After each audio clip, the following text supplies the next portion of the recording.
Hello everyone, this is Khalid and you're watching me on Scrapbook.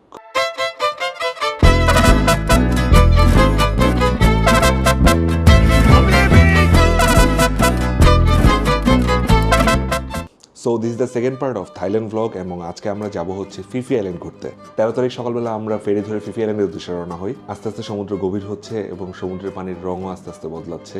Finally আমি নীল পানি দেখতে পাচ্ছি। ফেরির ডেকে বসে কিছু সাজাতো আমরা দলকে ফিল নিতে দেখে আমিও ফেরির পেছনে যে একটু ওমরসানির মতো ফিল নিয়ে আসলাম। দূরে ছোট ছোট আইল্যান্ডগুলো দেখে আমি যখন অলমোস্ট কবি দার্শনিকের পর্যায়ে তখনই মাই ওয়াইফ জুই ফুটেজ খাওয়ার ধান্দায় আমার ভিডিওতে এসে ঢুকে পড়লো। প্রায় 1.5 ঘন্টার জার্নি শেষে দূর থেকে চোখে পড়লো হচ্ছে ফিফি আইল্যান্ড। যতই আইল্যান্ডের কাছাকাছি যাচ্ছি সাদা চামড়ার দলগুলো ফেরির ডেকটারে লিটারালি ইস্ট ইন্ডিয়া কোম্পানি বানায় দখল করে রাখছে। বিশালী আইল্যান্ডটা ফালায় যখন আমরা সামনে আগে গেলাম তখন আমরা বুঝতে পারলাম আমাদের বলদ বানানো হয়েছে, এটা অ্যাকচুয়াল আইল্যান্ড না।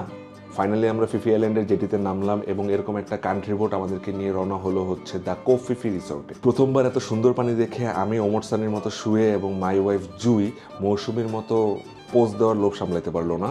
তারপর আমরা চলে আসলাম হচ্ছে দ্য কোভ ফিফি রিসোর্টে। সমুদ্রের ধারে এই বাংলোটায় আজকে আমরা থাকবো। যাদের অনেক টাকা তারা এরকম স্পিড বোট নিয়ে এখানে লাঞ্চ করতে বা সমুদ্রে দাপাদাপি করতে আসে।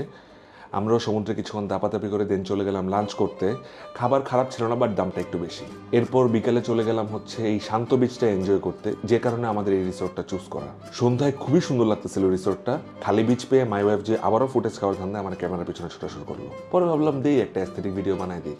সো পরদিন সকালে ঘুম থেকে ওইটা দেখি কঠিন বৃষ্টি, যদিও নিজের বিছানা থেকে বৃষ্টিটা দেখতে অদ্ভুত সুন্দর লাগতেছিল। কিন্তু আমাদের অকাতের বাইরের রিসোর্টটা আজকে আমাদের ছেড়ে চলে যেতে হবে হচ্ছে মেইন আইল্যান্ডে। ওয়েদার খারাপ দেখে আমি রিসোর্টের একজন কর্মীকে জিজ্ঞেস করলাম যে is it safe to go নাও?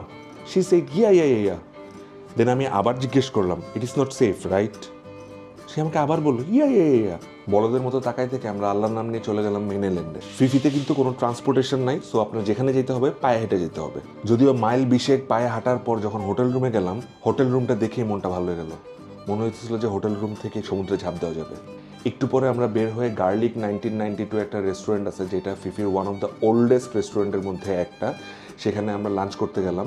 খাবার আমার কাছে আহামরি কিছু মনে হয় নাই। তারপর ফিফির রাস্তা ধরে হাঁটতে হাঁটতে আমরা এই সুন্দরী রমণীদের পেছনে পেছনে চলে গেলাম ম্যাঙ্গো স্টিকি রাইস খেতে। এই পার্পল রাইসটা খেতে দারুণ ছিল। এরপর মাই লেজি ওয়াইফ জুইকে আমি হোটেলে পাঠাই দিয়ে আমি ফিফির ভিউ পয়েন্টগুলো দেখতে চলে গেলাম। প্রায় 1 লক্ষ সিঁড়ি বেয়ে উপরে উঠতে হবে দেখে আমার ভিতরে পানি পুরো উধাও।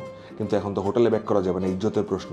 সো আল্লাহর নাম নিয়ে সিঁড়ি বেয়ে শুরু করলাম। জীবন যৌবন বিসর্জন দিয়ে ফাইনালি উপরে ওঠার পরে প্রথমে এই ভিউটা চোখে পড়ছে। পুরা ফিফি আইল্যান্ডটা এখান থেকে দেখা যায়। দারুণ লাগতেছিল উপর থেকে ফিফি আইল্যান্ডটাকে দেখতে। শেষমেশ প্রমাণস্বরূপ আই লাভ ফিফির একটা ফুটেজ নিয়ে আবারও 1 লক্ষ সিঁড়ি বেয়ে নিচে নেমে গেলাম। রাতে রুম থেকে রেস্ট নিয়ে যখন আমরা হোটেলের নিচে নামি দেখি আমাদের হোটেল পুরো কামরুক কামাখ্যা সেজে বসে আছে। হোটেলের পাশের বিচ ধরে যখন আমরা হাঁটতে থাকি দেখি পুরো ফিফিতে পার্টি মোড অন।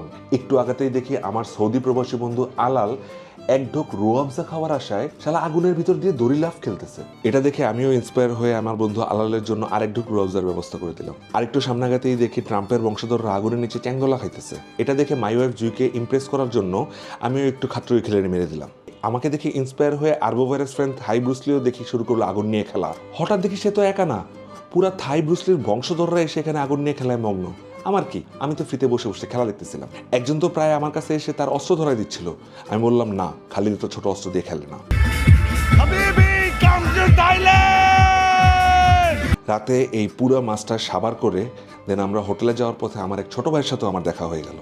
পরদিন সকালে আমরা আইল্যান্ড হপিং এর জন্য বের হয়ে পড়লাম। আমাদের সফর সঙ্গে ছিল ন্যানা ফ্রম চায়না, মোয়ানা ওরফে কাটুরি এবং আমাকে ইনফিনিটি কমপ্লেক্সে ভোগানোর লম্বা মেজায়া। এরকম একটা কন্ট্রিবিউট করে আমরা রওনা হই আইল্যান্ড হপিং এর উদ্দেশ্যে। আমাদের প্রথম আইল্যান্ড ছিল মাঙ্কি বিচ।